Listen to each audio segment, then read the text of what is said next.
रहमत ड्रामे की अगली किस्त में आप देखेंगे कि अनाया, जिसे लगता था कि इस तरह रिंग वापस करके मिनाल और बारी पर प्रेशर डाल सकती है इस रिश्ते को दोबारा वापस जोड़ने का, लेकिन इसकी गलत फहमी बहुत जल्द ख़त्म हो जाती है जब मिनाल अपना फैसला सुना देती है कि वो अपनी खुशियों के लिए बारी की ज़िंदगी कभी बर्बाद नहीं करेगी। अनाया आज इस रिश्ते को लेकर ब्लैकमेल कर रही है, तो शादी के बाद तो क्या हशर करेगी।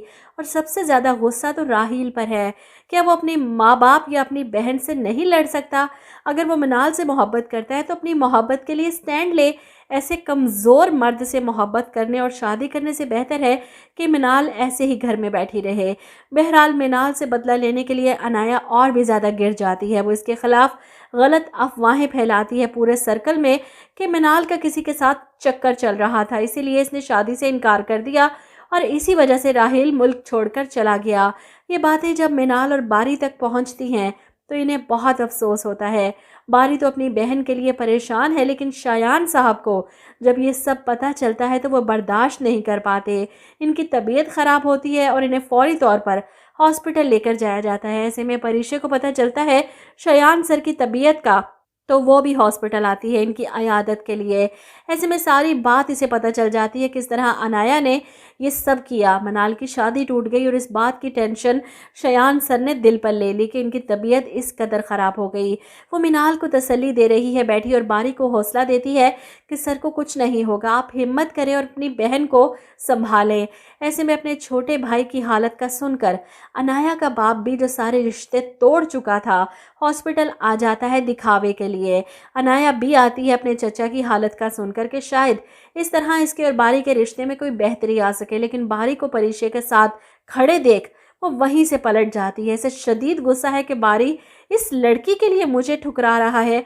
यहाँ अनाया के वालिद इस लड़की का अपनी बीवी से जिक्र करते हैं, जिस पर वो कहती हैं यकीनन ये वही लड़की है जिसकी वजह से बारी और अनाया का झगड़ा हुआ है।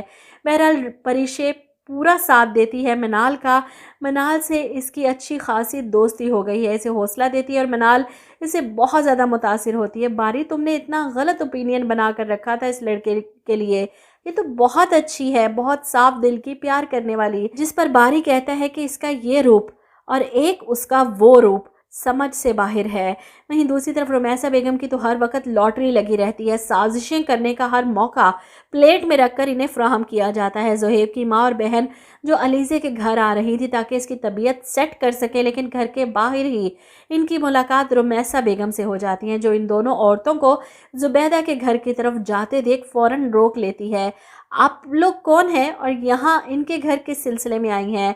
ज़ोहेब की माँ के बताने पर रुमैसा इन दोनों औरतों को फ़ौरन अपने घर ले जाती हैं कि आप आएँ मेरी तरफ, मुझे आपसे बहुत ज़रूरी बात करनी है। ये दोनों भी पड़ोसन समझ कर आ जाती हैं कि पड़ोसियों को ज़्यादा पता होता है कि इनके मोहल्लेदार कैसे हैं। रुमैसा खुलकर जुबैदा और उसकी बेटियों की बुराइयां करती है कि फ़ोन पर ज्वेलरी का काम करती है। आप सोचें, हर वक्त मर्दों का आना जाना लगा रहता है इनके घर में। ये सुनकर ज़ोहेब की माँ कहती है कि बिल्कुल ठीक कह रही हैं आप, इसी तरह मेरे बेटे को भी फंसाया है। मैं तो इन लोगों की सही तबीयत साफ़ करके जाऊंगी कि मेरे बेटे का नाम भी लेना भूल जाएंगी। ऐसे में अलीज़े से क्या रिश्ता है आपका? रुमैसा से पूछे गए सवाल पर वो जवाब देती है कि मैं अलीज़े की सौतेली माँ हूँ। वो इन दोनों औरतों को उकसाती है कि बिल्कुल ठीक करेंगी आप, कहने को तो मेरे शोहर की बेटियां हैं, लेकिन नाक में दम कर रखा है इन बेटियों ने। इतनी आवारा बदचलन। वो बड़ी बेटी परीक्षा नौकरी करती है, इसका भी चक्कर चल रहा है ऑफिस में, और ये अलीज़े तो तौबा तौबा, वे ऐसी ऐसी उल्टी बातें करेंगे कि दोबारा ये लोग रिश्ते के लिए भूल कर भी इस तरफ का रुख ना करें। रुमैसा बेगम की पढ़ाई हुई पट्टियों के बाद ज़ोहेब की माँ और बहन और भी ज़्यादा हाइपर होकर जुबैदा के घर आती हैं और अलीज़े को खूब जलील करके जाती हैं, जिसे फ़ोन करके ज़ोहेब पहले ही कह चुका था कि मैं आपसे शादी करना चाहता हूँ, आपको अपनी ज़िंदगी में शामिल करना चाहता हूँ। लेकिन इसकी माँ और बहन की बातें सुनकर अलीज़े को अब ज़ोहेब की किसी भी बात पर यकीन नहीं आने वाला।